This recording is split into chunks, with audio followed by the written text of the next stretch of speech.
First of all, I'm so happy that this love month is coming to an end. Praise Jesus. Now, let us burn. Hug me and hug me well. Okay, ma. What are your emotional boundaries? How did we get here? First of all, I'm so happy that this love month is coming to an end. Now, let us burn. Are they watching this video in the love month?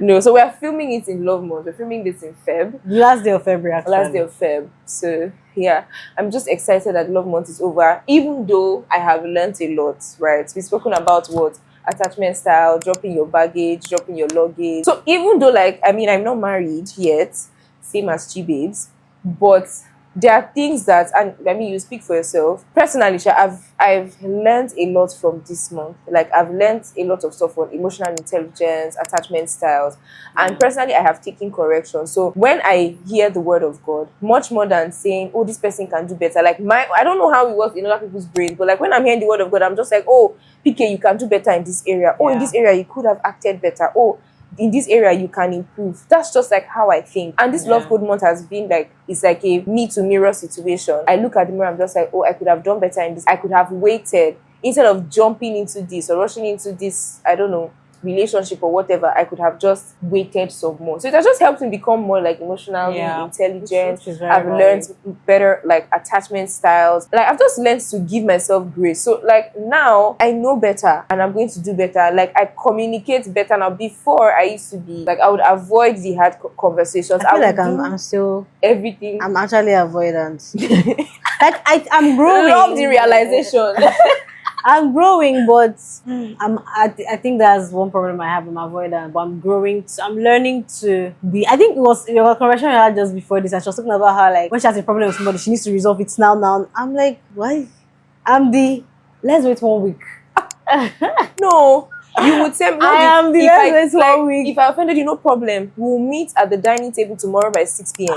So by 6:50, I'm waiting for you at the dining because my chest is paining me.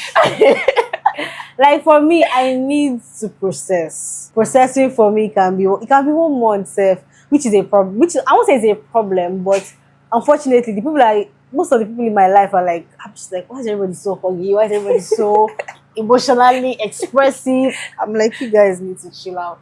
But a lot of people in my life are like, okay, they want quick conversations. They want hugs. I don't like hugs are bad, but why are you hugging me for 5 minutes? Oh my God. Anyways, back to the conversation. But yeah, I'm the kind of person that I'm learning to not be avoidant. More because I'm seeing that it's not always about me. This is how I prefer to resolve things. Yeah. But there are other parties involved that do not necessarily vibe with my style. Do you understand? So it's something that I'm learning to actually do. I think for me, what I'm learning to do is speak about it and tell you, okay, I'll come back to you about it, but this is... Yeah, I think, and that helps. Like just saying, you know what, I need time to process this. Can we pick up this conversation in 2 days? But I want you to know that, yes, you upset me, but I'm okay. I'm better fine, now. Yeah. I'm not upset at you anymore. Like, let's know what we are doing. Your what did I say? What are your emotional boundaries? Yeah. But I asked you for context. For context, yeah. So like romantic relationship. Yeah, so not necessarily romantic. So in your friendships. And because most like generally romantic relationships ensue from friendships. Basically, yeah. So I think an emotional boundary for me is you don't have to shout. Like we can have conversations like civilized people. No need to shout, right? So don't need to raise your voice. Raising your voice is a boundary. Let's have proper conversations. And I used to be someone that used to raise my voice a lot before. And I used to raise your before I met you? Yes, probably before you met me. Before I got saved. Jesus really changed my life. Jesus changed these babes. Like now she did preach word of God. But yeah, I was that kind of person that would shout. I had anger issues. All right, but I think now I'm a lot more. And I think the problem was that I realized that this was a bad thing and I switched up completely where I now became more very like if you annoy me, I'll just go back and I don't want to get angry, I don't want to vent. So you just withdraw from I'll just withdraw, exactly. I was more that withdrawal. So is that withdrawal place I'm learning to now come back from, like there's a balance between not necessarily handling it at the moment because of the emotional impact it may have, but also not keeping it back for too long so that I don't offend the next person. Do you understand? Yeah. Yeah, but apart from that, I think another emotional boundary I have. People, a lot of people against silent treatment. I think Picky, you mentioned when I asked you, you mentioned silent treatment, but I think I had that problem. But I'm learning not to. Like my dirty boundaries out Should here. they wash it in public? But I had that problem where I won't say I give people silent treatment, but you've offended me. I'm not necessarily ready to have a conversation, so I'll be giving you one word replies. And now everybody that knows me, there's a way I text. So don't assume that means I'm angry with you. Because I'm not a texter. I'm not the kind of person that will have a full-blown conversation with you via text. Just call me.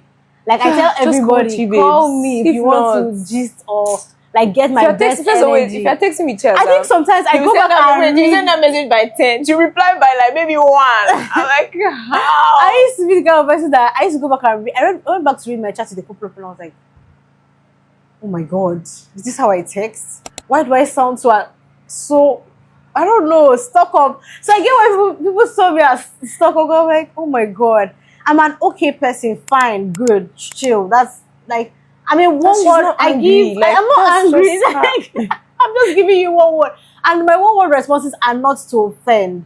But I can't say that there have not been times when my you're one word offended. responses have not been like they've been out of like you annoyed me, so like just keep your distance, right? But of recent, like, honestly, that I don't think that has lasted long. If you annoyed me in the moment, are you expecting me to be very happy?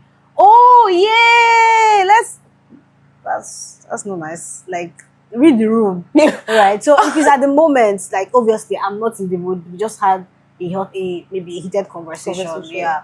But yeah, I used to be the silent treated person, but I've learned to work on that. So that was a bad thing I used to do for that's a boundary for people, and I raised it because it's something that is a problem that I had. But for me, like Chazam said, pardon me, guys, I have really long lashes and the hair is.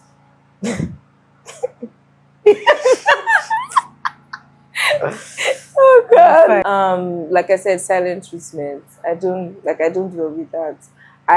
Like I said, I used to be avoidant, but my attachment style now is more secure than a little bit of avoidance, right? Um I believe that people, how I think is, if this person has a problem with you, they'll tell you. So if they haven't told you that they have a problem with you, then they probably don't. It's all in your head. Because especially if you're an adult, I'm just like, why would you have a problem with me and not tell me, and you're carrying your nose? I just assume, oh, it's a figment of my imagination. Because if you really had an issue with me, you would tell me. If I'm going to give you a context to something that happened to me recently, right? Mhm. What if I've told you I have a problem with you? Now this is how it plays out for me. Okay. I have a problem with you. I've told you like I'm angry. This is what happened, right? Mhm. But I need time to get over what you did. Mhm. Do you understand? So you don't expect that. Okay, you've apologized today. I'm like, your apology does not heal the hurt. The hurt. Do Okay. you get? So the question, oh yeah, I mean that makes sense now, because you used to have a problem like with context too. Like example, you used to have a problem with me, and then you told me, oh PK, this issue I had with you, and then I apologized to you. That does not mean like we'll now become chummy like Exactly, immediately. So yes, sometimes you might need time to just heal from that and move on. So that makes sense. Yeah. That makes sense. I'm just even speaking to like, if you have an issue with someone and then you just tight your chest about it, I'm just like, I don't know if that's going to help. That's just how, and because I tend to overthink, so it just helps me not. So I'm just like, oh, if Chi Babes had an issue with me, she'll just tell me. And another thing, me, like, I'll ask, oh, Chi Babes, like, are you upset at me? I don't know. She will not ask, oh, why? I'll say, oh, because the energy lately has just been giving like the upset. And she's like, oh no. And then that just settles it.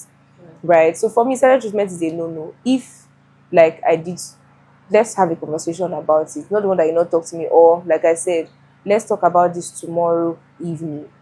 When we call, we now talk about it. When we see, we talk about it, and we just trash it out. No hard feelings, no nothing. Another thing is raising voice.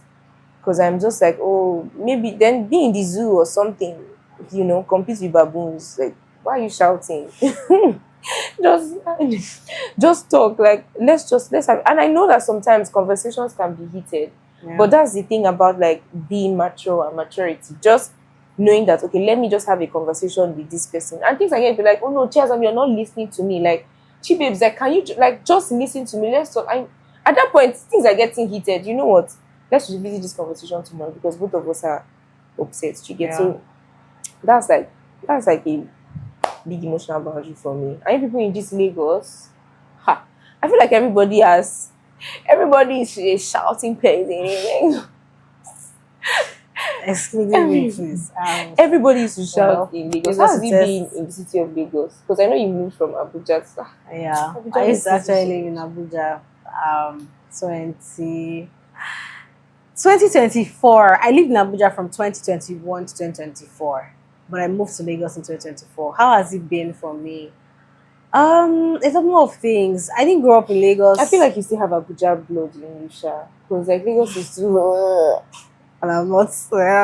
She's not like Chinedu is so calm. Anyways, maybe I don't go out every day. Luckily for me, I work a remote job, so I am always indoors. The only time I interact with the outside world, Thursdays when I'm going for midweek service, Sundays when I'm going to church, or on rare occasions when I'm going for like an office thing, or if I'm hanging out with my friends over the weekend, right? It won't happen during the week. So my interaction with the outside world doesn't happen a lot, and then I normally the days I'm going out are the days I do everything I need to do when I'm outside. So that's if I'm going out the same day. I'm going out on Thursday. I'm shopping. Yes. Oh my God! This last time that we went out, I buy all I Chazam need. did everything.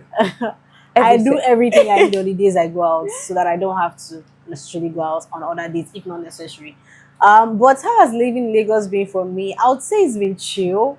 And people are like, how's that chill? But as I said, I'm more indoors than I'm outdoors, so I don't have to deal with bus conductors. And my routes, I'm going to church. My church is 15 minutes away from my house, so I don't experience traffic in transit. Yeah, because it's very rare.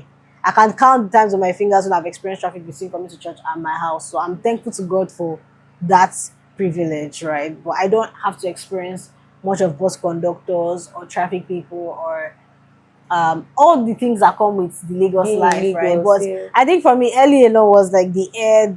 And the water is clean in your house, by the way. The water in my house is clean, so I don't have to visit somebody in this Lagos. I say, nah, apple juice they come out from your tap. I say, why is she brown? So I don't also have that problem. I have my own problems. Like I have light issues. Like my current is really, really low. So now I have a stabilizer that generally stabilizes the entire house. Most times people buy stabilizer for like their fridge. Yeah. But in my house I have a stabilizer for the entire house because of the current issue. Right? And also water. My water is not so accessible. It's not a borehole, it's a community supply. So they have to pump it from the community around, and sometimes the pipes spoil. So because the pipes spoil, we have to fix the pipes. When that happens, we normally call there are people that actually would bring water for you. Oh, okay. Alright. So that's another issue I have. But I don't another thing I don't like is the air, but I think I've adjusted, which is annoying. But also another thing is the gutters. Like, why are all the gutters logged? Like there are places in Lagos where the gutters are not logged, but in most other places, maybe around churches, like or the gutters are logged with spirogyra, dirty water, stagnant water, and yuck. Like she say and yuck. Yuck, nasty. But that's something I don't like. I like the opportunities. I think Abuja is a reserved city. Like it's politics, and it brings out the queen in you. So it's more politics, but for my career path, I think Lagos was a good opportunity for me because it gave me an opportunity. Like I've only worked one job since I actually moved here, and I'm still working the job, right? But what I mean opportunities, like even when I was applying for because jobs, I was going to say you should clarify that because bro, you work remotely and your job is great. They do great stuff in your company. So like what I mean, what exactly do you want me to clarify? No, you said opportunities, like even with like networking or even events. Okay, fair. Like fair. Tech events, like in Lagos, there are always a lot of events. Like in the event, there are conferences, there are things constantly happening. But in Abuja, why doesn't that happen in Abuja? That's why I said Abuja is just a place where you see government workplaces. Like you can count how many like tech organizations, many of them are still like maybe they are early stage, they are still starting up. But if you see most people when they want to do something like that is very big, they come to Lagos because this is where you have this is This the is where it hub of is. like activity, the economy. A lot of things are happening everywhere. There's hustle, there's but like it's just There's always something. something happening in Lagos. Lagos is just that place and that city. Hmm. Do you understand? Abuja has it a bit, but you cannot compare You to can't Lagos. compare. Yeah. Speaking of church, like, and this is a question that me have, oh, like, I think I thought about it the night I came to your house. I was just thinking on it and just reflecting, and it's on fasting, Mhm. right? So That's why you asked me how to be fast not so long ago. yeah, because like as I just came, like I've just been thinking, and maybe that's Yeah. a call for me to fast. Oh God, I'm about to lose the small weight that I have. But I've just been thinking about it, like, why fasting? Do we have to? You don't have to, really. You really don't have to.